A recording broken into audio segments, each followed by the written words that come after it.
The University of Johannesburg's Professor Talita Greyling, a well-being economist, has looked at the crisis of load shedding and has provided stats to investigate how the continuous blackouts impact South Africa's emotions.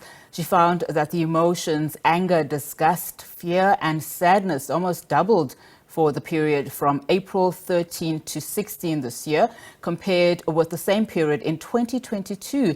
During the period under review, South Africans were faced with stage 6 load shedding and rumours that the country could soon face stage 10 load shedding. Professor Talita Greyling joins us now. Thank you so much, Prof, for your time this afternoon. So talk to us about the study and how many people participated. And also, I mean, it's quite interesting how all these emotions have happened, you know, with South Africans feeling this way. And I would imagine after another study, we might see some similar results. But let's talk about this particular one. Well, it is not a specific one study. It's a project that has been running since 2019. And we don't use surveys. We use big data, and then we use natural language processing. In other words, we extract data from the web, and then we analyze the emotion in that text. And that is how we build our data, and also how I can tell you what happened yesterday or today with emotions or anger or happiness of people. So not a survey-based study at all. So, I mean, we understand, of course, that all these emotions are being felt. Let's talk about the fact that they are unhappy with load shedding. We know that probably part of the reason is because we are seeing, you know, this fluctuating differences in terms of depending on who comes in to address the situation. Then we are given high expectations that this is going to come to an end soon. I mean, just today we're hearing various differences in terms of it may come to an end of the year, then the minister coming in to say, no, it will take another at least 18 months. But what are the main concerns of people during this study, as you say, that it has been continuous? We can see that the negative emotions doubled. If we go and analyze the text itself, they are concerned about employment. They are concerned about, it's not only load shedding, but it's a whole boiling pot of negative actions that is at the moment in the economy. So it's high interest rate, high inflation rate, economy is not growing. They're worried about their children's education because they don't have light to study at. Even the students are really worried because they have to write the exams. So a lot of negative feelings in the economy. And as you mentioned, there are rumors of plans how they will address these problems, but we need positive influences on our positive emotions. Now, one of the ways to do it is with hope. But hope is something that you can only build if there's a plan, if there's an action plan to move out of this negative situation. And people must be clear and believe that plan will work, and it must be absolutely transparent. And we know that that is not happening. Oh, sorry about that. No problem. Another emotion that you speak about in your study is that of fear. Perhaps can you talk to us about that? What are South Africans fearful of, particularly in this study? Well, what we find is the fear, what normally happened with emotion, if there's an action, anger is the first one we can see, that increase. And as the situation lingers, we find that fear and sadness becomes the main emotions that we can see. Fear is definitely for the future of the country. What's going to happen in the future? With the economy declining, with people really suffering, many people can't afford their houses any longer.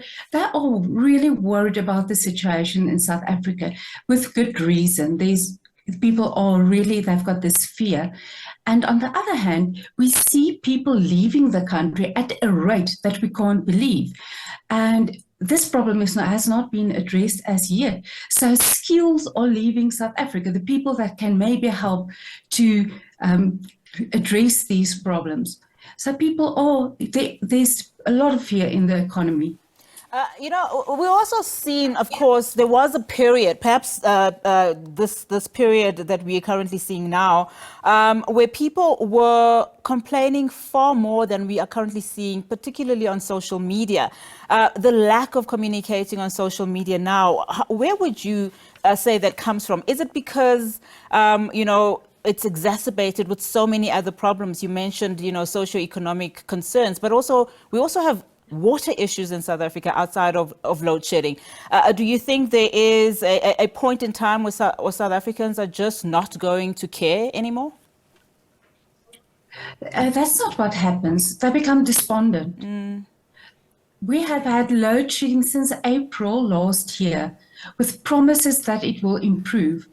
We got a new minister now of energy and we can't see the improvement. So but on social media, which we analyze, we still find often tweets about load shedding. And often it's about people that say, I can't cook.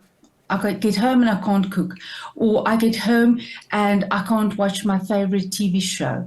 So it's in your house. It's actually affecting each individual. Everybody can feel it. And normally if something happens, we can address it in a week or two. We are joking about it. But this has been lingering for more than a year and probably will linger for another 10 years. We don't know. And so people really become despondent. Like, what can we do? We've been trying, but nothing is happening. Just from a pattern perspective, what happens after despondency? Do you think South Africans will finally come to a point where they take action? We know that, of course, people have been encouraged to go out in their numbers to vote. What is likely to happen after this? Well, we can't say what will happen. We can tell you what has happened before. And what is that if the negative emotions increase too much or become too high, people go over into action. So we will see civil action, we will see strikes. And that we would like to prevent. And the only way to prevent this is to address the positive emotions, because there are positive emotions. But at this stage, your negative emotions are more prominent. And as I mentioned, with positive emotions is joy, trust. You have to really boost those positive emotions. And you can only boost them if there's some hope.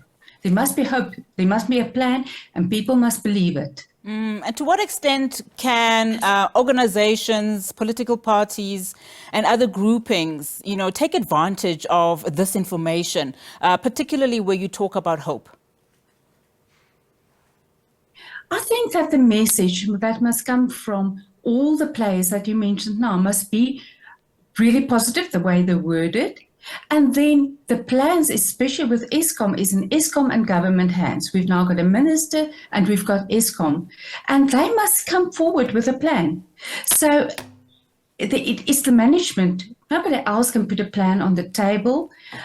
So we need a concrete plan, transparent, which we can say, number 1, 2, 3, 4, this will happen. And people must see it happen and believe it.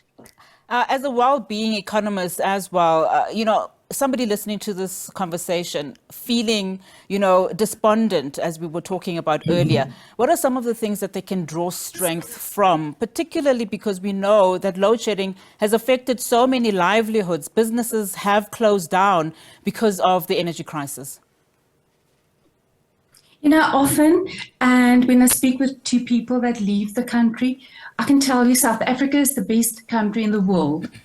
With the way I study and with the people I study, I travel often, and I haven't seen a country like South Africa. So I think people must also become aware that we do have the best country. So, and there's something to stand up for. And the way to stand up for is voting. That's what you said. So to show your opinion, and the country's worth the fight. We've just got a wonderful country. All right, Prof, thank you so much for your time this afternoon. Really do appreciate it.